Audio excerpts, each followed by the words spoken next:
Teknologi VVA dari Yamaha yang begitu mereka andalkan, ternyata nih teknologi VVA bukan Yamaha yang pertama kali menemukan teknologi valve timing ini. Ternyata pabrikan pertama yang menemukan teknologi ini itu adalah pabrikan yang udah populer banget di Indonesia, dan jumlah motornya itu mendominasi di Indonesia. Yang tanpa bilang pabrikan motor yang mana, kalian pasti udah tahu ini pabrikan motor yang mana. Tapi mungkin kalian belum tahu kalau misalkannya ada satu teknologi valve timing yang udah lebih lama nongol jauh sebelum dari teknologi VVA-nya Yamaha. Kalian juga pasti tahu, pasti sadar, tapi tidak menyangka kalau misalkannya ini sejenis dengan VVA. Kira-kira teknologi apa itu?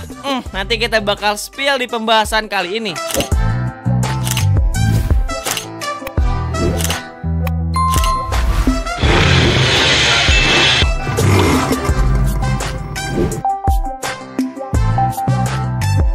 Halo semuanya, balik lagi di Ripan. Kali ini Ripan bakal membahas tentang teknologi yang sangat Yamaha andalkan, yaitu Valve Variable Ampas, Valve Variable Actualization, sistem pengoptimalan kinerja katup dari Yamaha yang bisa menyeimbangkan tenaga power motor. Selain itu juga teknologi ini yang ngebuat mesin motor terdengar seperti ada gamelan dalam mesin. Dan yang paling penting, teknologi ini sepertinya ada kerjasama dengan Pertamina, karena teknologi ini ngebuat motor relatif lebih boros.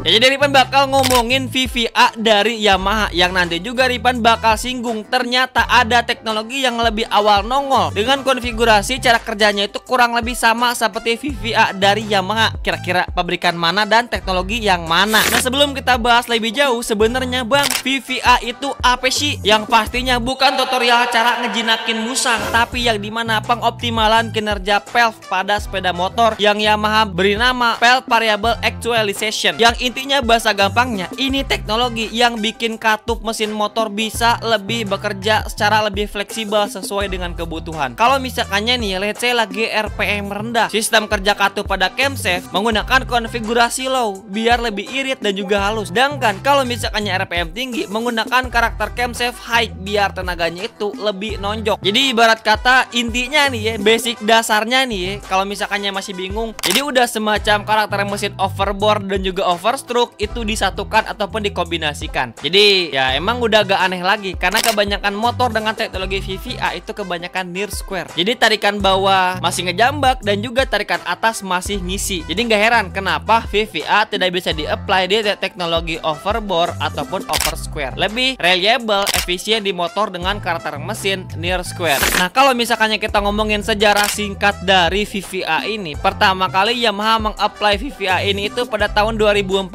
atau ya let's say pada tahun 2015 pada motor pertama mereka di motor Matic, yaitu Yamaha NMAX, turbo juga di NMAX ya. Nah, karena itu juga hingga saat ini dengan tipikal karakter mesin yang sama seperti NMAX, Aerox, Lexi, bahkan R15 dan juga Vixen Jamet,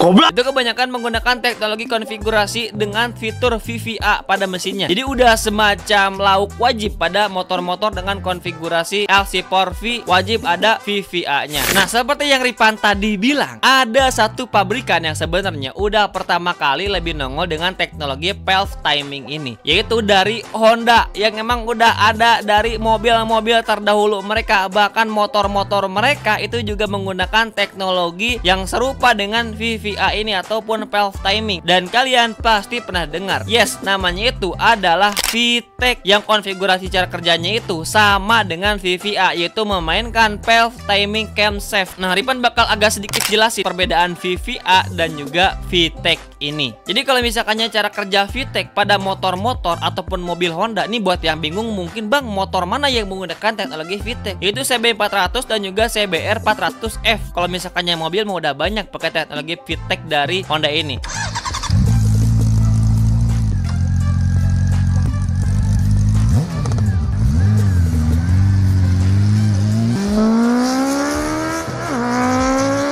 Tapi kalau misalkannya ngomongin konfigurasi cara kerja, yang ini mana ada beberapa profil camshaft pada Noken As. Camshaft itu Noken As dengan bentuk yang berbeda, yang dimana di RPM rendah mesin menggunakan camshaft dengan lathe kecil, secara langsung yang hasilnya irit dan juga halus. Sedangkan untuk di RPM tinggi ada mekanisme hidrolik di oil pressure yang mengunci rocker arm supaya pindah ke camshaft dengan lift yang besar. Jadi konfigurasi cara kerjanya itu sama seperti VVA yang menyesuaikan kebutuhan mesin untuk menyeimbangkan output power yang dihasilkan dari RPM rendah sampai ke RPM tinggi, tetapi tetap mempertahankan fuel consumption ataupun konsumsi bahan bakar. Jadi intinya nih, katup itu bisa membuka lebih lebar dan lama saat di RPM tinggi. Cuman kalau misalkannya perbedaan secara lebih kompleks dan juga subjektif lagi, yes, cara kerja VTEC itu lebih kompleks lagi, lebih ribet lagi. Yang intinya VTEC itu lebih ekstrim dan juga lebih dramatis. Sedangkan untuk VVA bisa dibilang lebih simpel, lebih smooth dan juga lebih sederhana. Tapi emang lonjakan power ataupun bisa dibilang output yang dihasilkan teknologi VTEC itu lebih kerasa. Sedangkan untuk teknologi VVA itu lebih smooth dan juga lebih lembut. Meskipun emang ada juga perubahannya, tapi tidak kontras banget perubahannya seperti teknologi VTEC. Jadi kalau misalkannya kalian nanya dia, kenapa Honda tidak mengapply teknologi VTEC ini pada kebanyakan motor Honda, misalnya CBR 150R, CB 150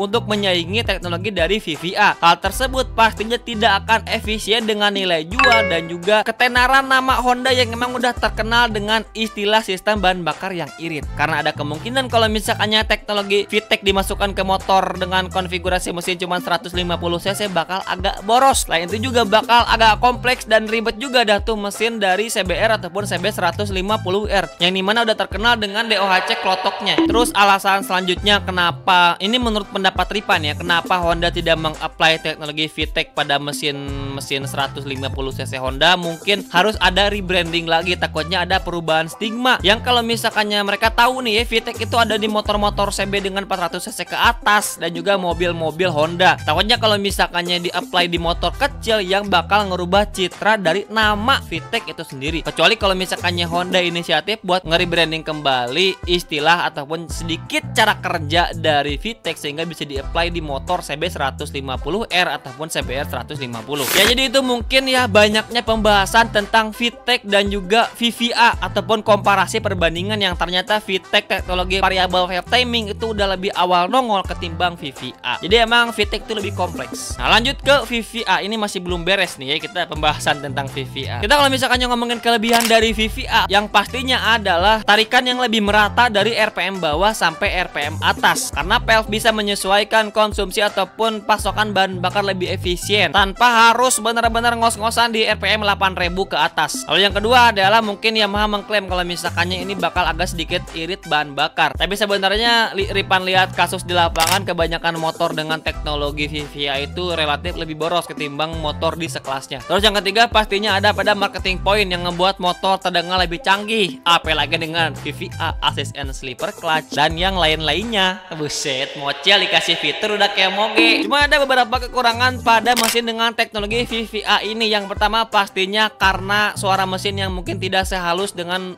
mesin motor tanpa teknologi VVA. Terus ya pastinya konfigurasi mesin yang lebih kompleks juga. Dan terus yang paling krusial itu yang sebenarnya pada bagian power yang sebenarnya mah nggak wah-wah banget ini VVA sebenarnya mah. Tapi ya emang Yamaha juga bisa membuktikan kalau misalkannya ini SOHC dibarengin dengan teknologi VVA itu bisa ngekorin motor dengan teknologi DOHC. Misalnya GSX-R 150 yang pastinya udah ninggalin DOHC Hello Kitty CBR 150. Ya output power juga gak bisa bohong ya, 19 HP buat motor teknologi VVA SOHC ini seperti R15. Ya jadi intinya itu pembahasan tentang VVA dan juga komparasi dengan teknologi VTEC dari Honda. Dan intinya kalau misalkannya kita ngomongin VVA ini bisa menjadi awal revolusi teknologi dari Yamaha yang hal tersebut bisa menyeimbangkan tenaga output power mesin tetapi tidak dengan menggunakan konfigurasi yang terlalu rumit, yang bisa mengoptimalkan konfigurasi mesin SOHC yang bisa setara dengan DOHC.